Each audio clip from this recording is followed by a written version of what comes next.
E aí, Corinthians, e aí, pessoal, eu sempre com problemas para ajeitar aqui minha câmera. Tá chato, né, torcer pro Corinthians, né? A gente quer um pouquinho de emoção, mas tá meio complicado. Tem algumas coisas para falar. Se inscreve aqui, deixa o like. Hoje nós tivemos vitória do Coringão em dose dupla. E nesse fim de semana a gente vai ter jogo contra os fregueses em dose dupla também. Começando lá às 5 horas da tarde em Barueri. Acabei assistindo os dois jogos. O Corinthians jogou contra o Grêmio, venceu por 1-0 e está de novo na final da Copinha. Impressionante, sexta final em 10 edições da Copinha o Corinthians esteve. E em um desses anos a Copinha nem aconteceu. Então, das últimas 10 o Corinthians esteve em 6. Ganhou 3, pode ganhar a quarta. É impressionante. Com relação ao jogo, esse Corinthians ofensivamente não me traz muitas peças, muitas esperanças, não. Esse Guinegão parece um brigador, tal, mas sem muita técnica. Agora, a defesa é inacreditável. É um time que não sofre. O Corinthians fez um gol de cabeça com o Bahia, esse sim talvez um dos melhores jogadores da competição. Se o Corinthians for campeão, deve ganhar o título de melhor jogador da competição. Fez o quarto gol dele no campeonato, um volante. O goleiro Cauê é espetacular. Vou falar dele também no segundo jogo, né? Que eu vou comentar aqui. Então o Corinthians fez 1-0 e praticamente não sofreu, assim como foi contra o Vasco. Muito pouco. Criou oportunidades para fazer mais, não conseguiu. Teve um jogador expulso. Depois uma pataquada do VAR. Só o VAR brasileiro mesmo. O jogador do Grêmio fez uma falta, pra mim dentro da área, né? Mas o juiz deu fora. E o juiz deu vermelho pro jogador do Grêmio. Aí ele foi no VAR e ele tirou o vermelho. Falei, então ele vai dar o pênalti. Porque se dá o pênalti, aí tira o vermelho, porque não pode ter punição dupla. Ele não deu o vermelho, não deu o pênalti, deu o amarelo pro jogador do Grêmio, ele já tinha e ele expulsou de novo. Parece o Chaves falando pro seu Madruga, o senhor não vai morrer. Vão matar o senhor. O jogador acabou sendo expulso 2 vezes no mesmo jogo. É uma das coisas assim bizarras, né, do VAR brasileiro. É uma das coisas assim que não dá pra... Se o cara já ia ser expulso de qualquer jeito, com amarelo ou sem amarelo, pra que ele vai lá na cabine? Não tem a menor lógica. Mas o Grêmio pouco assustou, teve uma chance no final do jogo, o jogador não alcançou. O goleiro Cauê nem precisou fazer defesas, que eu me lembro, só uma na cobrança de escanteio. Com tranquilidade, o Corinthians vai para a final da Copinha, jogar contra o nosso freguês no Pacaembu, sábado, 21 anos depois da última final e 10 anos depois do último confronto entre eles na Copinha. Ambos vencidos pelo Corinthians, né? Hoje, inclusive, faz 10 anos da última vez que os dois times se enfrentaram na Copinha. O jogo foi em Limeira, na semifinal de 2015. O Corinthians venceu por 3-0, foi para a final contra o Botafogo de Ribeirão Preto e foi campeão. Em 2004, com muitos jogadores que acabaram renomados depois, as duas equipes fizeram a final. O Corinthians tinha o Jô, né, que ainda está incansavelmente lá. O Corinthians tinha o Rosinei, que depois fez uma carreira também. O Bobô, que fez uma carreira fora do Brasil, na Turquia, boa. Tinha aquele Elton Maradoninha, que também fez uma boa carreira no futebol árabe. O Júlio César era o goleiro, que foi seria campeão depois brasileiro pelo Corinthians. E o São Paulo tinha o Renan, volante, que jogou no próprio São Paulo depois, jogou na Portuguesa, vários outros lugares. O São Paulo tinha o Diego Tardelli, não precisa falar muita coisa dele. Então era um time assim. Eu acho que o Fábio Santos, verdade, o Fábio Santos estava nesse time também, só que ele era banco. Ou ele não jogou a final por algum motivo. Eram dois times bem interessantes. Esse jogo foi no domingo, eu lembro, 2-0 pro Corinthians, um gol do Bobô, um outro de pênalti do Rafael Fefo. E o Corinthians se sagrou naquela época, olha, 5, 9, 12, 15, 17, 24, 6. O Corinthians estava ganhando sua quinta copinha. Agora o Corinthians pode estar ganhando sua 12ª. O Corinthians praticamente dobrou os títulos da última final contra o São Paulo.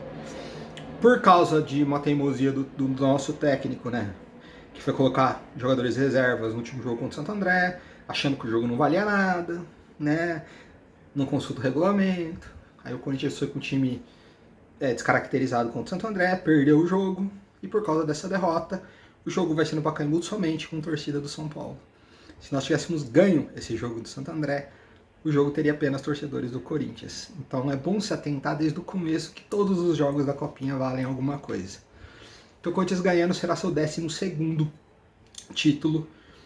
E espetacular, né? Vamos ver se vai render frutos. O ano passado nos rendeu o Breno Bidon e um personagem que eu vou falar no jogo de agora. O Breno Bidon, que deve ser vendido em breve por um valor bem alto. E um outro jogador que eu vou falar agora. Agora, quando eu mudar a fita do jogo. O do time desse ano, o Bahia, deve ser integrado, muito bom jogador. Alguns outros, o Caipira, o Denner, os laterais, os zagueiros são bons e o goleiro devem ter chances também no profissional. Agora vamos mudando a chave, indo para Itaquera. Uma pena, esse jogo deveria ter sido um pouco mais tarde, para dar tempo dos torcedores irem de Barueri a Itaquera, porque domingo era de Santo André em Itaquera. Santo André e Itaquera, você que não conhece, Itaquera fica no extremo leste de São Paulo. E depois do extremo leste de São Paulo fica o ABC, que o A é Santo André. Então é muito próximo a Arena Corinthians do estádio do Santo André. Com relação ao Barueri, é ao contrário. Barueri fica do outro lado da cidade, fica próximo à Zona Norte. Então para ir de Barueri até a Itaquera é muito mais longe. Então a gente viu hoje o jogo da Copinha bem esvaziado. Se esse jogo fosse, se o jogo do Paulista fosse um pouco mais tarde, desse tempo dos torcedores se deslocarem, não tenho dúvida que os dois jogos estariam lotados. Uma pena, né? Mas uma pena. Aí vamos para Itaquera, 7h30 da noite, Corinthians e Água Santa. Corinthians entra em campo totalmente desfigurado, né? Novamente. A zaga com o João Pedro Choca, que é isso que eu vou falar. Campeão da Copinha do ano passado. Félix Torres. Hugo na lateral direita. Léo Maná na outra lateral. O Donelli no gol. Era um time bem descaracterizado. Charles e o Pedro Raul na frente. Dos chamados titulares do Corinthians, acho que não tinha nenhum. Eles foram entrando depois. Eu acho que o Coronado também não é titular. Acho que nenhum... O Alex Santana pode ser que brigue por posição, mas não acho que será titular, não. E o Corinthians entrou com tudo, fez 2 gols logo de cara, 2 bolas paradas, muito bem cobradas pelo Coronado. Primeiro com o Alex Santana, depois com o personagem do jogo, João Pedro Choca, que vem mostrando, já tinha jogado muito bem na estreia contra o Bragantino. Um jogador tranquilo, com ótima qualidade, que talvez o Corinthians nem precise ir no mercado atrás de um zagueiro. Um jogador aí pronto para jogar no time titular, que no seu segundo jogo como profissional já marca um gol. E para um zagueiro, pô, isso é importante demais. E aí o Corinthians faz o 2-0, dá aquela relaxada básica, não era o time principal. Aí tem uma bola, esse tipo de lance me incomoda, mas a gente sabe que o time titular tá esperto nesse tipo de lance. O jogador do Água Santa corta, o Charles, que fica olhando igual uma lesma, por isso que o Charles reserva, e manda um balaço, que dava pro Donelli pegar. O Donelli meio que tira a mão e a bola vai pro gol. Né? Dá para entender que se a gente tem ali o Martinez, o Bidon e o Hugo Souza no gol, talvez esse gol não tivesse saído. Então aí fica naquela, Donelli é goleiro para de repente dar um piriri no Hugo, precisar jogar um jogo importante de Libertadores? Acho que não. O Corinthians tem um goleiro que para mim talvez seja o melhor jogador da Copinha, um dos melhores, mas os 3, até entre os 3 melhores, que é o Cauê. Os 3 melhores jogadores da Copinha é o Cauê, o Bahia e o atacante do São Paulo, o Rian. Esse atacante do São Paulo não joga, ele está suspenso. O Cauê, para mim, tem que ser o goleiro reserva. Assim que acabar a Copinha, para mim, já no Morumbi, já no jogo de domingo, ele já está entre os reservas, ele já está no banco de reservas com o Hugo de titular. Acho que o Matheus Donelli é um jogador que é negociável Talvez num time de menor expressão ele se dê bem, como foi o caso do Kaique França, mas pro Corinthians é muito para ele. Ele falha também nesse gol. Então, eu já também achei que ele saiu mal no gol do Velo Clube. Então, eu não deixaria o Donelli como reserva, e sim o Cauê, tá? Aí, segundo tempo, entrou a cavalaria. Aí entrou o Carilho, entrou o Memphis. No final do jogo entrou o Yuri Alberto. E aí o Corinthians foi com tudo pra cima. Aí mudou o jogo, né? Aí o Água Santa não passava no meio de campo. Foi sufoco total. O jogo não foi 5-6-1. Eu não tô falando de um 5-6-1 hoje, porque esse tal de goleiro Igor Vinhas odeia o Corinthians. Eu não sei o que o Corinthians fez com ele. Ele deve ter sido reprovado em algum teste. Porque ele é um goleiro comum, normal. Ele era daqui da Ponte Preta. Eu conheço bem ele. Mas eu lembro do jogo Corinthians e Ponte Preta, que a Ponte Preta ganhou do Corinthians de 2-1, que só ganhou porque ele pegou até a alma. E aí, do nada, no começo do segundo tempo, ele começa a fazer uma defesa impossível atrás da outra. Algumas inacreditáveis. Então isso evitou que o jogo fosse uma goleada. O Memphis mesmo, ele fez 2 defesas sensacionais. E tivemos, nossa, depois de 288 anos, até aquela imagenzinha da senhorinha do Titanic, já faz 84 anos, entrou em campo o Diego Palacios. Caramba, eu achava que ele estava esquecido, algum armário, alguma gaveta lá, tinha esquecido do cara. Não, ele entrou em campo, fez o papel dele, deu uma assistência pro Pedro Raul, mas bola no Pedro Raul não altera o placar, dificilmente altera.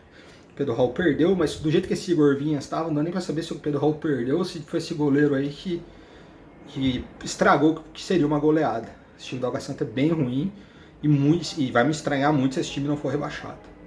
É um time muito fraco mesmo.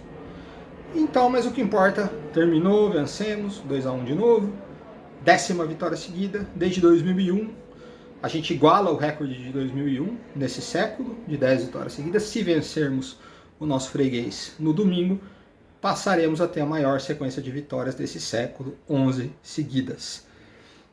Aí então, domingo, esse fim de semana é o fim de semana para bater no freguês. Sábado, copinha, domingo eles de novo. Eles são mandante torcida única nos 2 jogos.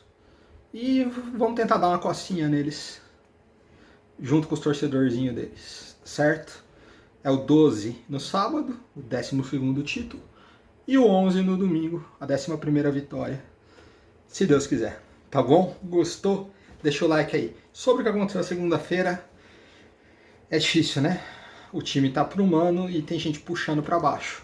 A gente tá subindo na corda e tem alguém acendendo um isqueiro para a corda pegar fogo. Então, a gente tem que desratizar o Parque São Jorge. Como? Não sei.